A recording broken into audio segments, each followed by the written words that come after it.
সন্ধ্যার নাস্তায় আনাড়ি হাতে আজকে কি রান্না করলাম এটা নিয়েই থাকছে আজকের ব্লগ।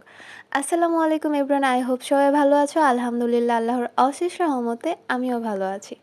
হোয়াইট সস পাস্তা একেকজন একেকভাবে করে, আমি আমার মতো করে কিভাবে রান্না করি সেটাই আপনাদেরকে আজকে আমার ভিডিওতে দেখানোর চেষ্টা করব।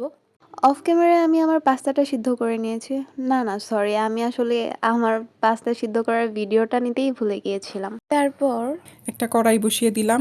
তারপর পরিমাণ মতো তেল, 2 চামচ পেঁয়াজ কুচি, এক চামচ রসুন কুচি, 5টা কাঁচামরিচ কুচি দিলাম। আপনারা আপনাদের স্বাদ মতো বাড়িয়ে কমিয়ে নিতে পারবেন। তারপর একে একে টমেটো সস, পাস্তা মশলা দিয়ে পেঁয়াজ রসুনগুলো একটু কষিয়ে নিলাম। তারপর আমি লিকুইড মিল্ক ইউজ করেছি। আপনাদের বাসায় যদি পাউডার মিল্ক থাকে আপনারা তাও ইউজ করতে পারবেন। তারপর লিকুইড মিল্ক যেহেতু একটু পাতলা হয়, সেই জন্য ঘনত্ব কম থাকে, সেই জন্য আমি এটা ঘনত্ব করার জন্যে একটু আটা ব্যবহার করেছি। আপনাদের বাসায় কর্নফ্লাওয়ার থাকলে আপনারা কর্নফ্লাওয়ারও ইউজ করতে পারবেন। তারপর স্বাদ মতো লবণ, পরিমাণ মতো চিনি।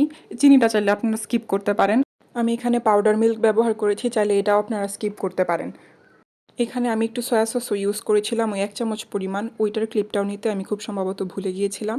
তারপর আমি দুধটা 7-8 মিনিট জাল করে নিলাম, হোয়াইট সসটা যাতে ঘন হয় তার জন্যে। আপনারা চাইলে আপনাদের মেজারমেন্ট অনুযায়ী আরও টাইমিংটা আরও বাড়িয়ে কমিয়ে নিতে পারবেন।